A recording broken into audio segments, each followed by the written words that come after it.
ఏందిరా మనోడా ఇది? ఇట్లా బొమ్మల్లో చూసుకోవడం కాదురా, ఇట్లా చేత్తో గన్ను పట్టినామా, గురి చూసినామా, చంపేసినామా. ఇదిరా తాత కథ అంటే. తాతయ్య అమ్మా కాఫీ అట్నా మా అమ్మ చేతి కాఫీ మొట్టమొదటిసారి తాగుతాడా.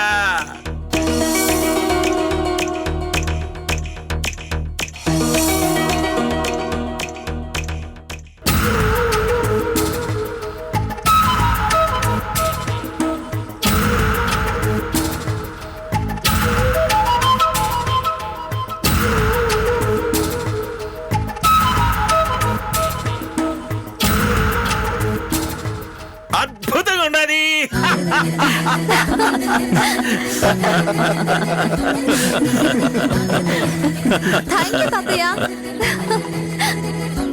ఏమే పెళ్ళైనా పొద్దు నుంచి పెడతాడావు, యానాడైనా నా మనవరాలు పెట్టినట్టు కాఫీ పెట్టినావా? అమ్మా మీ గబ్బు నాయనమ్మ కూడా కొంచెం నేర్పించమ్మా, కాఫీ ఎట్లా పెట్టాలనో.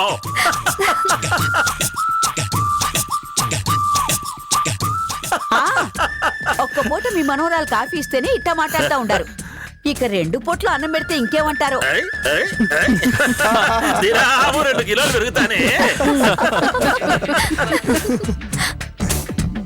అమ్మా మంచి కాఫీ ఇచ్చినావు, నీకు మంచి మొగుడిని ఇవ్వాలి కదా.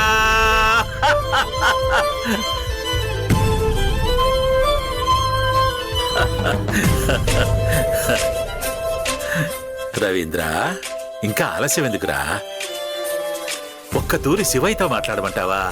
ఫోన్ చేసి ఇంటికి వస్తానామని చెప్తా. అవునన్నా, ఫోన్లో మాట్లాడడం కంటే నేరుగా వెళ్ళి మాట్లాడడమే మంచిది కాబట్టి ఇంటికి వస్తామని చెప్పండి. ఏమ్మా మీ మామూళ్ళ ఇంటికి ఫోన్ చేస్తానని మరి ఫోన్ చేయమంటావా?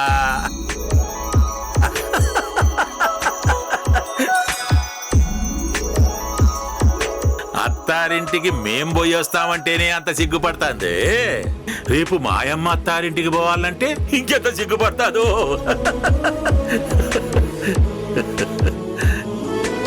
ఏమ్మా వైజయంతి నువ్వేమంటావు? ఫోన్ చేసి వస్తాండావని చెప్పమంటావా? మీ ఇష్టం మావయ్య గారు, మీరెలా చెప్తే అలాగే. పెద్దవారు మీ నిర్ణయాన్ని కాదని మేమెలా అంటాం? కాకపోతే జానకికి ఆ ఇంటితో సంబంధం మాట్లాడటం, నాగిరెడ్డికిచ్చి పెళ్లి చేయడం ఇదంతా ఓకే. కానీ ఆ తర్వాత ఏం జరిగినా దానికి బాధ్యత మాత్రం మీదే.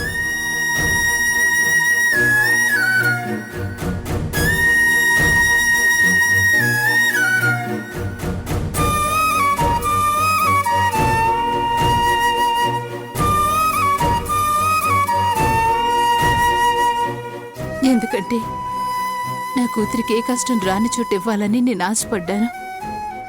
కాని తను ఇంకొకరిని ఇష్టపడ్డాక తన మాటని కాదనలేక, మీ మాటను కాదనలేక ఒప్పుకున్నాను. ఏ ఇంట్లో అయినా తనకే కష్టం రాకుండా ఉండటమే నాకు కావాలి. అది లేకుండా చూడండి చాలు. నాన్న మాట్లాడాక అలాంటి ప్రాబ్లం ఏం ఉండదు వైజయంతి. అవును మమ్మీ, జానకిని ఎందుకు కష్టపెడతాడు? బావ మంచోడే, జానకిని బాగా చూసుకుంటాడు. నువ్వు అనవసరంగా భయపడి తాతయ్యతో అవన్నీ మాట్లాడుకో, తాతయ్య ఫీల్ అవుతారు కదా. నేను బాధపడేది ఏముండదురా, తల్లి మనసు కదా, తన కష్టం తల చెప్పుకుంటాడు. అది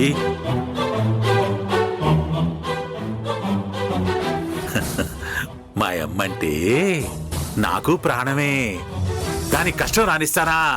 నువ్వు అట్లాంటి దిగులేం పెట్టుకోవాకమ్మా. తాతయ్య నువ్వు ముందు బావాళ్ళకి ఫోన్ చేయి. అవును నాన్న, మళ్ళీ లేట్ చేయడం ఎందుకు? లేట్ చేసే కొద్దీ డిస్కషన్స్ పెరుగుతూ ఉంటాయి. ఫోన్ చేసి వస్తున్నామని చెప్పండి. అంతేనంటావా? సరే అట్నే గాని తీరాది నొక్కు 0828333444. ఆ గబ్బు ముంట సౌండ్ వస్తే పెట్టేయి, శివయ్య సౌండ్ వస్తే నాకి.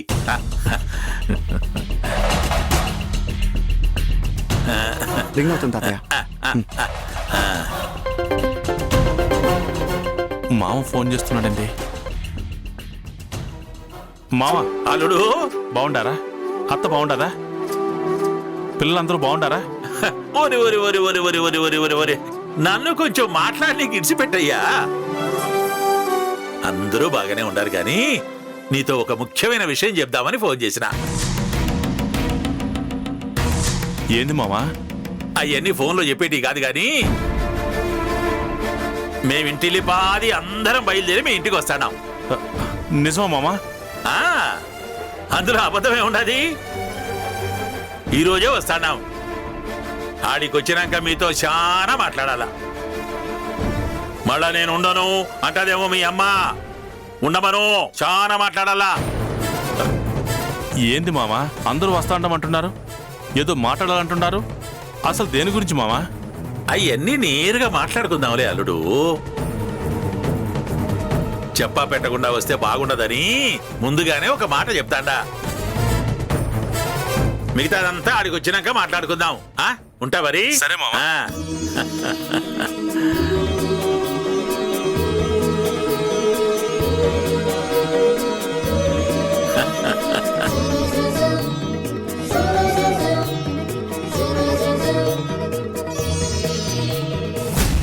ఇన్నేళ్లకి మామ మళ్ళీ ఇంటికి వస్తానంటున్నాడు. అందరూ కలిసి వస్తాడారంటే ఏదో ముఖ్యమైన పని మీదే వస్తాడారు.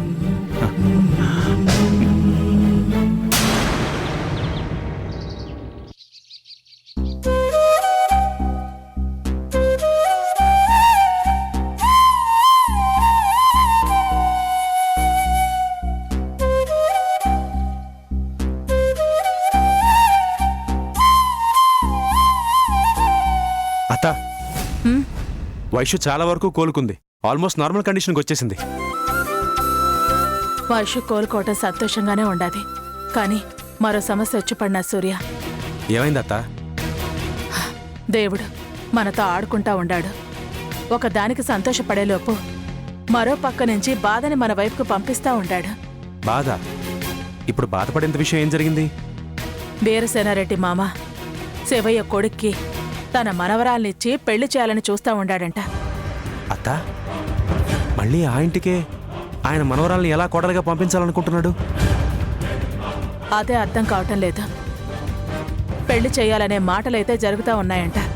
శివాని చావుకి ప్రత్యక్షంగా కాకపోయినా పరోక్షంగా ఆ చాముండే కారణం. అయినా ఆ ఇంటికి తన మనవరాల్ని ఎలా ఇస్తాడు? ఏందో సూర్య, అసలు ఏం జరుగుతూ ఉండదో ఏమీ అర్థం కావటం లేదు. పగోళ్ళకి దూరంగా బిడ్డలు మావకాడ క్షేమంగా ఉండారనుకుంటే మావే ప్రమాదాన్ని తన ఇంటికి పిలుస్తా ఉండాడు. అత్త, బిడ్డలా? అక్కడున్నది పాపొక్కతే కదా. అంటే పాపతో పాటు జానకికి కూడా ప్రమాదమే కదా అంటున్నాను.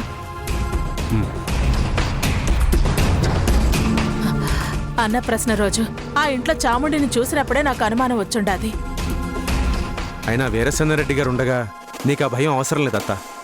మావకాడ బిడ్డుంది అనగానే భయం అనిపించలేదు. ఇప్పుడు ఆ చాముండి ఆ ఇంటికి దగ్గర అవుతా ఉండాది అని అంటుంటేనే భయం వేస్తా ఉండాది.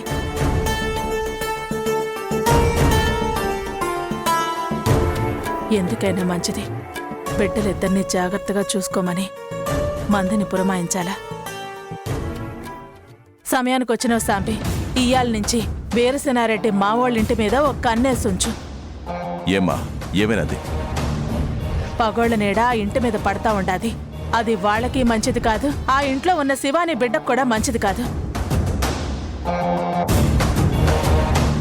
అందుకే మావోళ్ళింటికాడికి పోయి వాళ్ళను కంట కనిపెడతా ఉండు. పోయినోళ్ళని ఎట్టాకు తీసుకురాలేమో, ఉన్న బిడ్డలనైనా కంటికి రెప్పలా కాపాడుకుందాం. వీరసేనారెడ్డి అయ్యగారి దగ్గర ఉండా కూడా బిడ్డకి ప్రమాదం ఏముండదమ్మా. ఇప్పుడు చెప్పినా నీకు అర్థం కాదు. ఆడున్న బిడ్డ క్షేమంగా ఉండాలా, ఆ బిడ్డకి మాత్రం ఏ ఇబ్బంది కలగకుండా చూడాలా. నేను నా ప్రాణాలైనా ఇడుస్తాను గాని ఆదిబాబు బిడ్డ మీద ఈగ కూడా వాలనివ్వనమ్మా. మీరు చెప్పినట్టే ఇయాలట్నుంచి అయ్యగారింటికి ఎవరొస్తా ఉండారో ఎవరు పోతా ఉండారో కనిపెడతా ఉంటానమ్మా. వస్తానమ్మా.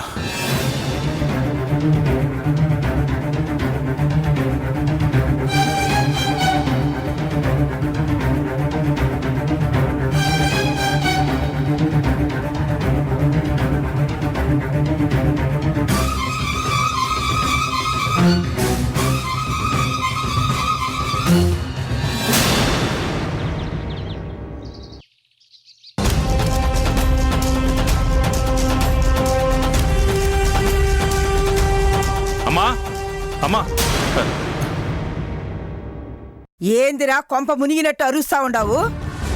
మామ ఇప్పుడే ఫోన్ చేశాడమ్మా. మీ మామకి ఇన్ని దినాలకు నీ మీద ప్రేమ ఎక్కువై ఉండాది. తాతయ్య నీకు ఫోన్ చేయడం అదో పెద్ద న్యూస్ అయినట్టు ఇంత హడావిడెందుకు?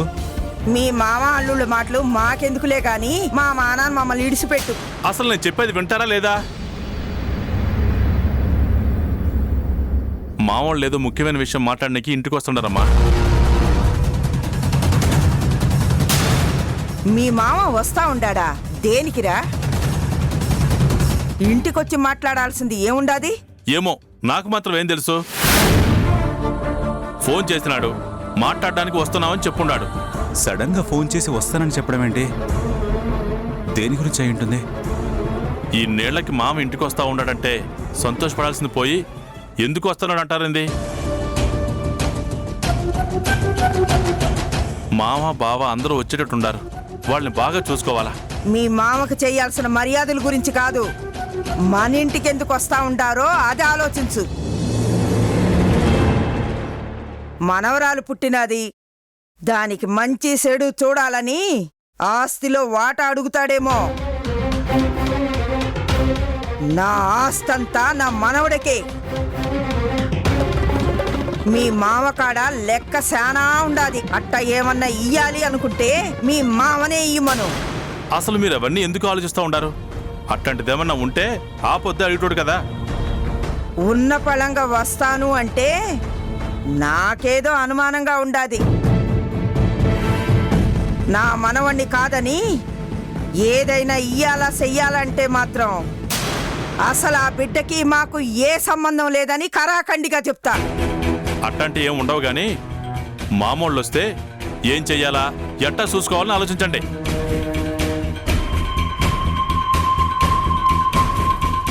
సడన్ గా ఆయన వస్తానని చెప్పడం విన్నానమ్మా. ఏదో మనవరాడన్న ప్రశ్న ఉందని ఆ రోజు పిలిచాడు కానీ లేదంటే నువ్వంటే గిట్టదు కదా. మరి ఇంటికి వస్తానని ఎలా చెప్పాడు? అదే నాకు అర్థం కాకుండా ఉండాది. ముసలోడు రోషగాడు గదా, రోషాన్ని ఇడిసిపెట్టి ఇంటి దాకా వస్తా ఉండాడు అంటే ఏదో ముఖ్యమైన పని మీదే వస్తా ఉండాడు. అంత ముఖ్యమైన పని ఏముంటుంది? ఆ చిన్నదాన్ని తీసుకొచ్చి మన కంటగట్టాలని చూస్తున్నాడేమో. వచ్చేది అందుకైతే మాత్రం దానికి ఈ ఇంటికి ఏ సంబంధం లేదని తెగేసి చెప్పానమ్మా. అంతకాక పగోడి బిడ్డను సంకనేసుకొని సాకుతానని చెప్తానా ఏంది? ముందు రాని, వచ్చినాక కదా ఎందుకొచ్చినాడో తెలుస్తాది. అప్పుడు చూద్దాం. ఉమ్. పా.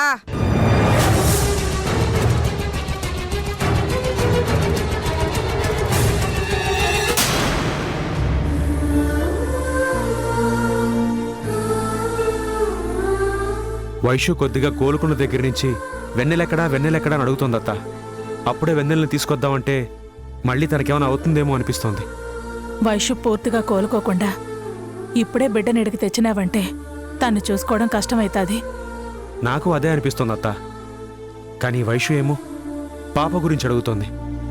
ఇంద్రాణి అత్తయ్య దగ్గరుంటే మనకి ధైర్యంగా ఉంటుంది. అయినా పాపని ఇక్కడికి తీసుకొచ్చామంటే మళ్ళీ మనం ఇబ్బంది పడతామేమో అనిపిస్తోంది. ఇబ్బందంటే ఇబ్బందే కదా సూర్య. బిడ్డకి ప్రమాదం ఉండాది. ఆ విషయం మొన్నటితో అర్థమైనది కదా. ఇప్పుడు ఇంట్లో పరిస్థితులు బాగోలేకుండా వెన్నెలనేడికి తీసుకొచ్చినావంటే ఎవరు చూసుకుంటారు? తనకి ఎవరు కాపలా కాస్తారు? ఇంకొన్ని దినాలు ఆడుండడమే నాకు మంచిదనిపిస్తా ఉండాది.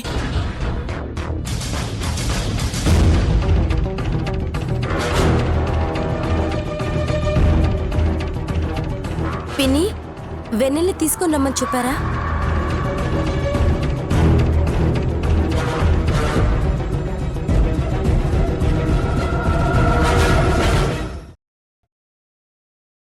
ఏంటి పిన్ని మాట్లాడరు? పిన్నికి ఫోన్ చేశారా లేదా? పాప వస్తుందా లేదా?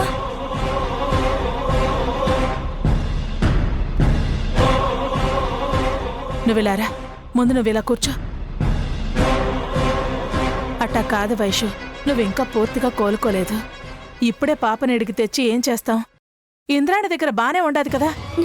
లేదు పిన్ని, నాకు పాపం చూడాలనిపిస్తోంది. వెన్నెలిప్పుడు చాలా ప్రమాదంలో ఉంది. వాళ్ళు మళ్ళీ తననెప్పుడు తీసుకెళ్లిపోతారేమోనని నాకు చాలా భయం వేస్తుంది పిన్ని. ఇదిగో వైషు, నువ్వు ఇలా భయపడుతున్నావనే వెన్నెలని ఇంద్రాణి అత్తయ్య దగ్గర పెట్టాం. తన దగ్గర ఉంటే వెన్నెలకి ఎలాంటి ప్రమాదం ఉండదు. లేదు సూర్య, ఇప్పుడు నాకు బాగానే ఉంది. పాపని నేను జాగ్రత్తగానే చూసుకుంటాను. నా బిడ్డకు ఏ ప్రమాదం రాకుండా నేను కాపాడుకుంటాను. నాకు వెన్నెల కావాలి. నీకు వెన్నెలను చూడాలనిపించడంలో తప్పులేదమ్మా, కానీ నీ పరిస్థితే బాగా లేకుండా బిడ్డనేం చూసుకుంటావు? ఇప్పుడు నాకేమైందని? బాగానే ఉన్నారు కదా, బాగానే తిరుగుతున్నాను కదా. వెన్నెల నా దగ్గరుంటే చాలు, నేను ఎలాగోలా కాపాడుకుంటాను. తన మీద ఎవరి నీడ పడకుండా చూసుకుంటాను. సరే, నువ్వు అంతగా అడుగుతున్నావు కదా, వెంటనే ఇంద్రానికి ఫోన్ చేసి అట్టనే బిడ్డను తీసుకురమ్మని చెప్తాను. నువ్వు ఊరికే ఈ విషయాలేమీ ఆలోచించకుండా ముందులే లేచి పడుకోపో. పిన్నితో వెన్నెల్ని వెంటనే తీసుకుని రమ్మని చెప్పండి. పాప ఎలా ఉందో ఏంటో, ఆ రోజు జరిగిన దానికి భయపడుతుంటుంది, నా మీద దిగులు పడుతూ ఉంటుంది. వైషు, పిలిపిస్తామని చెప్తున్నాం కదా, నువ్వు వెళ్ళి రెస్ట్ తీసుకో, వెళ్ళు. పాపం, ఆ రోజు వాళ్ళు అటాక్ చేసేసరికి వెన్నెల బాగా భయపడినట్టుంది. ఇప్పుడు ఎలా ఉందో ఏంటో.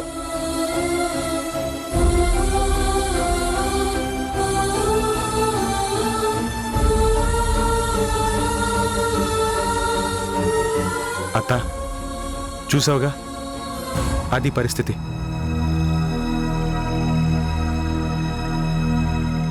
వైషు బిడ్డ మీద బాగా దిగులు పడినట్టుంది. అసలే బాలేని మనిషి.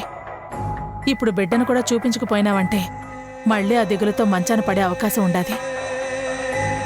సరే, ఎట్టోగట్టా చేద్దాంలే. ముందైతే వెన్నెలను తీసుకురమ్మని చెప్దాం.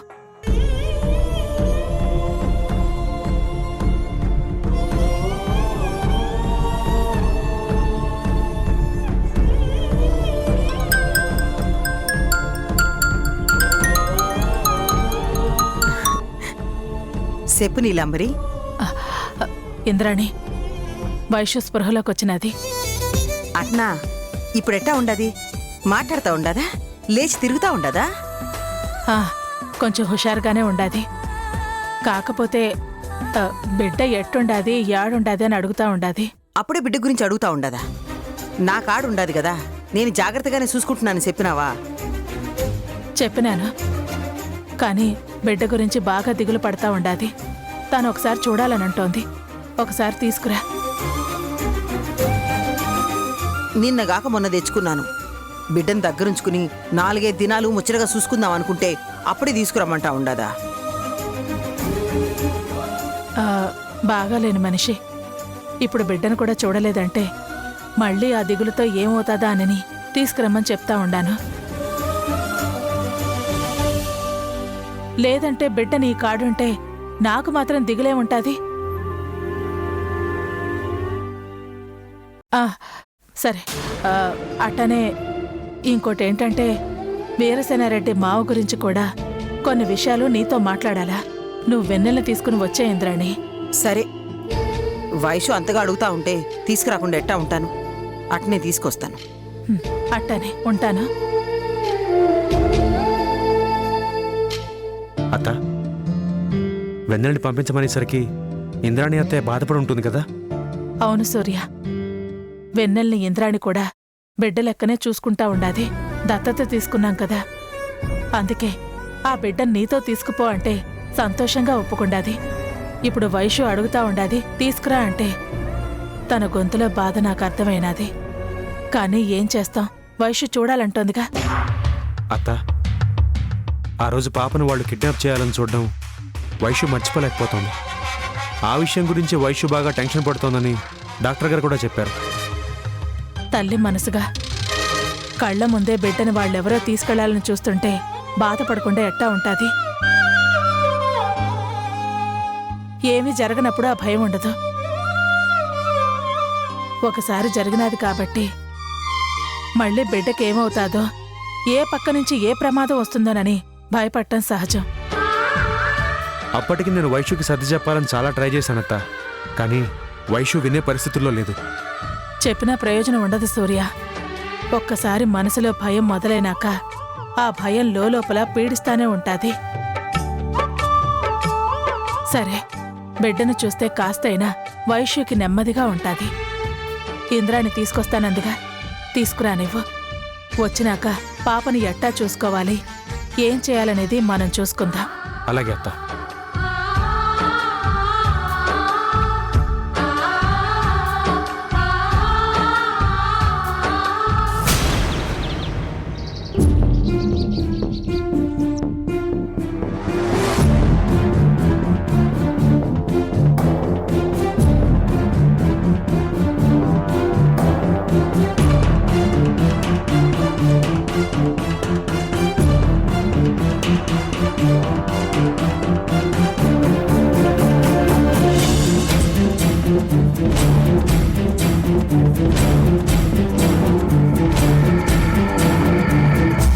ఏం చాముండి, బాగుండావా? ఆ బాగానే ఉండాను. ఏం మనవడా, ఏమీ మాట్లాడకుండా ఉండావు? అబ్బే ఏం లేదు తాతయ్య, నేను మాట్లాడేది ఏముంటుంది. అవునులే, మీ నాయనమ్ముండగా నువ్వేం మాట్లాడతావులే.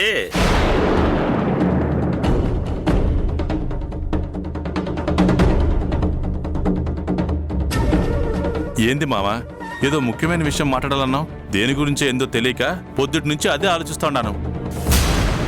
అంత టెన్షన్ పడే విషయం ఏం కాదులే బావా, ఒక శుభకార్యం గురించి మాట్లాడదామని వచ్చాం. ఏంది చాముండి అట్లా చూస్తాండావు? శుభకార్యం మాట్లాడడానికి నా ఇంటికి ఎందుకు వచ్చినారు అని అనుకుంటాడావా?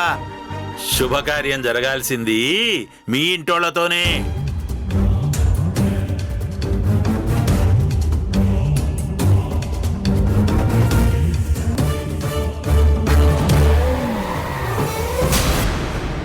విషయం చెప్పండిలే తాతయ్య.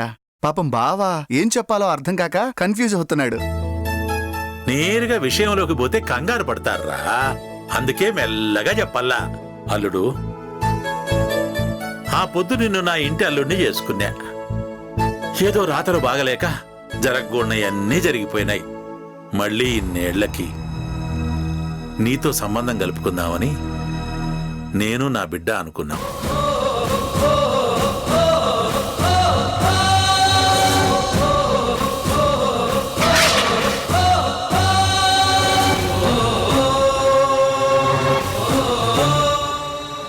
నా బిడ్డని నీ ఇంటికి అల్లుడిగా రమ్మంటే సంతోషంగా పంపిస్తాను. నువ్వు పంపిస్తావు అల్లుడు? మీ అమ్మేమంటాదో? జరిగిపోయిన ఇడిసిపెట్టి కలిసిపోదాం అంటుండారు. దానికి నాకేం అభ్యంతరం లేదు. కాకపోతే పెండ్లికి మేము ఒప్పుకోవాలి అంటే ఓ చిన్న షరతు ఉండాది.